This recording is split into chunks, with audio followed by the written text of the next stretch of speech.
Third lesson, metals and nonmetals. 1 mark questions. 1. An element reacts with oxygen to give a compound with a high melting point. This compound is also soluble in water. Guess the element. 2. Give an example of an amphoteric oxide. Answer: Aluminium oxide, Al2O3. 3. Name one metal that will displace hydrogen from dilute acids and one metal that will not. Answer: Zinc will displace hydrogen, copper will not displace hydrogen. 4. In the electrolytic refining of a metal M, what would you take as the anode, the cathode, and the electrolyte? Answer: Anode, in pure metal M, cathode, pure metal M, electrolyte, a suitable salt solution of metal M5. What type of oxides are formed when nonmetals combine with oxygen? Answer: Acidic oxides. 6. Assertion: A metals below hydrogen in the activity series can displace hydrogen from dilute acids. Reason: A more reactive metal displaces a less reactive metal from its salt solution. Choose the correct option. Answer: D. A is incorrect, but R is correct. 7. Write 2 metals that are found in the free state in nature. Answer: Gold and silver. 8. Write 2 most reactive metals. Answer: Potassium and sodium. 2 marks questions. 1. Pratyush took sulfur powder on a spatula and heated it. He collected the gas evolved by inverting a test tube over it. What will be the action of gas on 1. Dry litmus paper? Answer: No change. 2. Moist litmus paper? Answer: Turns red as SO2 forms an acidic solution. 2. State 2 ways to prevent the rusting of iron. Answer: By applying a coat of paint or oil. By galvanizing with zinc coating. 3. Guess what happens when copper is used to make hot water tanks. Answer: Copper reacts with hot water and oxygen over time, forming a layer of copper oxide which protects it from further corrosion. 4. Write 2 applications of the thermite process. Answer: Joining railway tracks. Repairing cracked machine parts. 4 marks questions. 1. Give reasons. A. Platinum, gold, and silver are used to make jewelry. Answer: They are highly unreactive and do not corrode easily. B. Sodium, potassium, and lithium are stored under oil. Answer: They react vigorously with air and water, catching fire immediately. C. Aluminium is a highly reactive metal, yet it is used to make utensils for cooking. Answer: It forms a protective oxide layer that prevents further reaction and corrosion. D. Carbonate and sulfide ores are usually converted into oxides during the extraction process.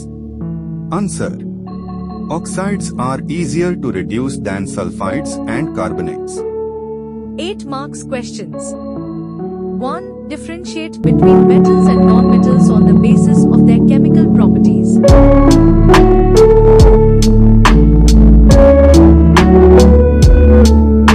Differences between metals and nonmetals based on chemical properties. 1. Reaction with oxygen.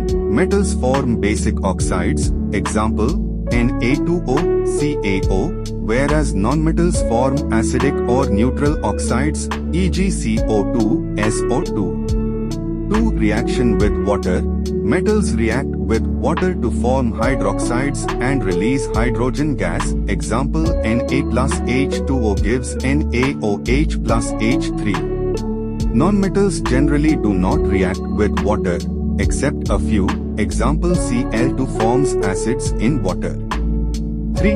Reaction with acids. Metals react with acids to produce salt and hydrogen gas, example Zn plus HCl gives ZnCl2 plus H2.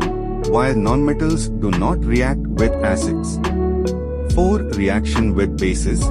Metals generally do not react with bases, but amphoteric metals like Al and Zn react with strong bases. Nonmetals react with bases to form salts. Example, Cl2 plus NaOH gives NaCl plus NaClO plus H2O.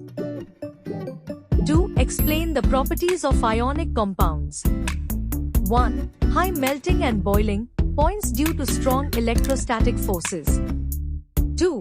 Soluble in water, ionic compounds dissolve in polar solvents. 3. Conduct electricity in molten or dissolved state. Free ions allow electrical conductivity. 4. Brittle nature, strong but break easily under stress. 3. Explain the formation of an ionic bond with an example. 1. Ionic bonds form when electrons transfer from a metal to a nonmetal. 2. Example, sodium Na loses one electron to become Na+, and chlorine Cl gains one electron to become Cl. 3. They attract each other to form NaCl, held together by strong electrostatic forces. Explain. 1. Luster. 2. Sonorous. 3. Malleability. 4. Ductility. 1. Luster, the ability of a material to reflect light, giving it a shiny appearance. Example, gold and silver have a high luster. 2. Sonorous, the property of producing a deep or ringing sound when struck. Example, metals like iron and copper are sonorous. 3. Malleability, the ability of a material to be hammered or rolled into thin sheets without breaking. Example, aluminum can be made into thin foil. 4. Ductility, the ability of a material to be drawn into thin wires. Example, copper is ductile and used to make electrical wires. Explain. 1. Calcination. 2. Roasting. 3. Electrolytic refining. 4. Gond. 1. Calcination. It is the process of heating an ore in the absence or limited supply of air to remove volatile impurities such as moisture and carbon dioxide. It is commonly used for carbonate and hydroxide ores, e.g. CaCO3CaO plus CO2, limestone to quicklime. 2. Roasting. It is the process of heating an ore in the presence of excess air or oxygen to convert sulfide ores into oxides. This helps remove impurities like sulfur as SO2 gas, e.g. 2ZnS plus 3O2 to ZnO plus 2SO2, zinc sulfide to zinc oxide. 3. Electrolytic refining. It is a purification process in which impure metal is used as the anode, pure metal as the cathode, and a suitable electrolyte solution is used. During electrolysis, pure metal gets deposited at the cathode while impurities settle as anode mud. Example, refining of copper. 4. Gangue. It refers to the unwanted earthy or siliceous impurities, like sand, clay, and rocks, present in the ore. These impurities are removed during the beneficiation process to extract the pure metal.